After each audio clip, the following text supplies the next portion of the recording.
Breaking news! The British economy is breaking in yet another blow to Rachel from Accounts, whose CV raises more questions than a Johnny Depp blood test. The British economy has once again unexpectedly shrunk. Britain is staring down the barrel of recession. Now, this amazing Chancellor has invented the brand new idea of making an economy bigger by making it smaller, in a magic trick that would impress even Paul Daniels. The Treasury's answer to Debbie McGee has had the worst start to a stint in number 11 in living memory. Funnily enough, the nation's finances have been in a death spiral since July 2024, the date that Labour entered power, when they inherited an economy which boasted the highest output in the G7. That included Canada, Japan, Germany, and the United States, if you've heard of them.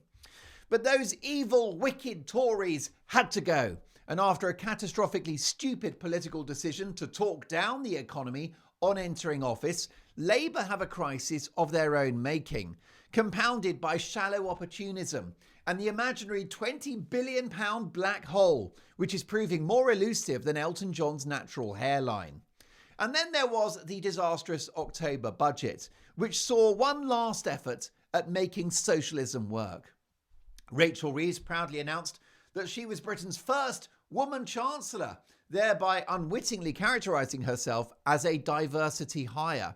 Prior to launching an unprecedented attack on business for which we will all pay a price, the Bank of England's former economist, removed portraits of all of those terrible male chancellors that preceded her with their job creation and their economic expansion. Male urinals were ripped out of number 11, and our Rach, whose lies about her professional past have shown her to be about as honest as a £9 banknote, then set about the wholesale destruction of Britain's economy, including an unprecedented £25 billion tax raid on employers, which has seen companies tighten their belts in anticipation of the April onslaught of what I'm calling Armageddon April. Now, that policy in October and that budget has meant less hiring, less investment, more sackings, cancelled pay rises and cancelled bonuses. I don't want to bring Rachel Reeves' gender into this, but she made that the story.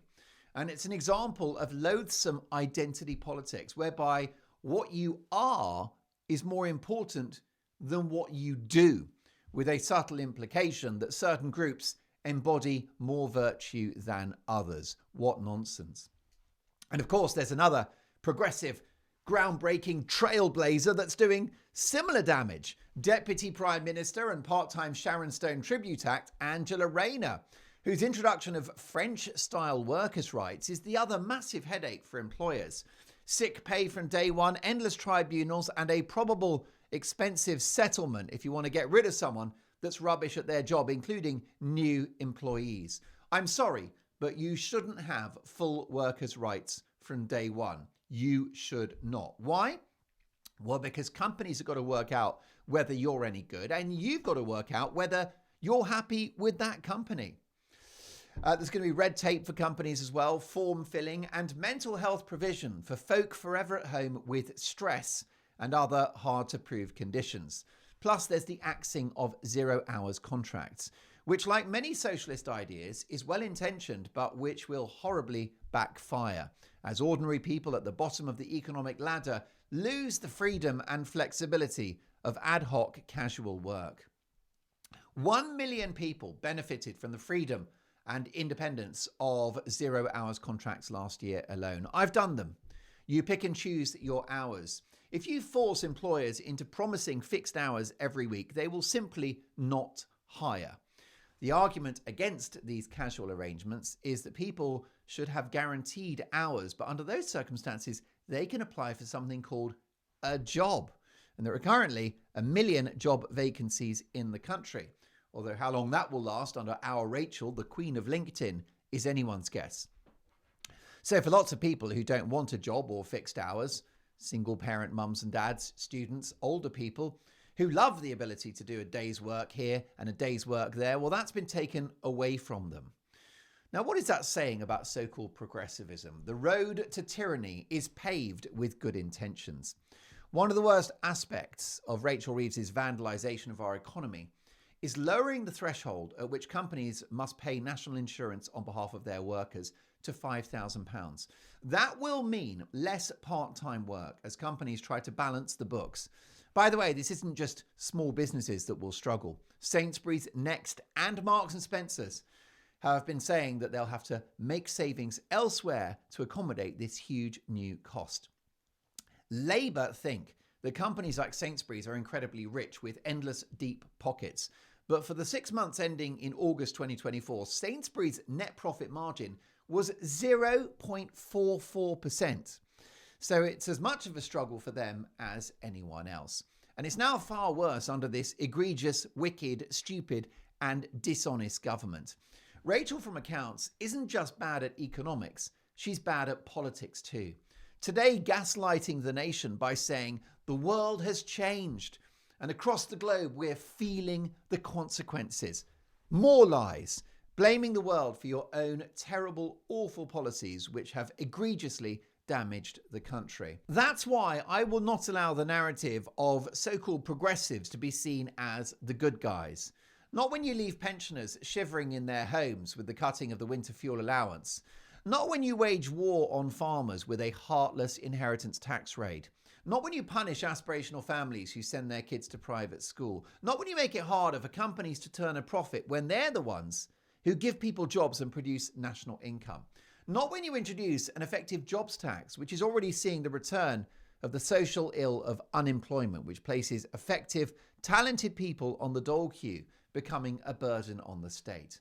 You're not the good guys when you change workers' rights, leading to the layoff of workers and less hiring. And when your disastrous efforts to splash the cash in the already bloated public sector and dish out unmerited and unaffordable pay rises result in higher borrowing costs for the government than under Liz Truss. You're not the good guys when you're less likely to get people working in part-time jobs due to your policies. And indeed, you're not the good guys when your policies eviscerate national income and lead to more debt, higher inflation, stubborn interest rates, and a bigger, more expensive state delivering ever worse public services. In my book, under those circumstances, you are not the good guys. Watch now in the months ahead as Rachel Reeves tries to blame Donald Trump's tariffs and international headwinds. It's not international headwinds, it's hot air. Rachel Reeves won't be remembered as Britain's first woman chancellor. She'll be remembered as the person that played her part in destroying this country. I don't wish to be shrill, but I consider the next 4 years to be existential. Labour won't win the next election. Rachel's lost it for them already. But will there be a country to run when they're gone? And once again, and finally, resorting to Orwellian doublespeak in which what you say is the opposite of the truth, a key feature of this Labour government, Rachel Reeves has today said, we're going further and faster to protect our country, to reform public services and kickstart economic growth to deliver our plan for change. It's change, all right, but not the kind anyone wanted. Rachel from Accounts should go back to making the tea. Thank you so much for watching. To support my journalism and to help me to bring this awful government to account, I'd be so grateful if you could subscribe to The Mark Dolan Show and also hit the notification bell, because that way you'll get emergency monologues like this one. Thank you so much for watching.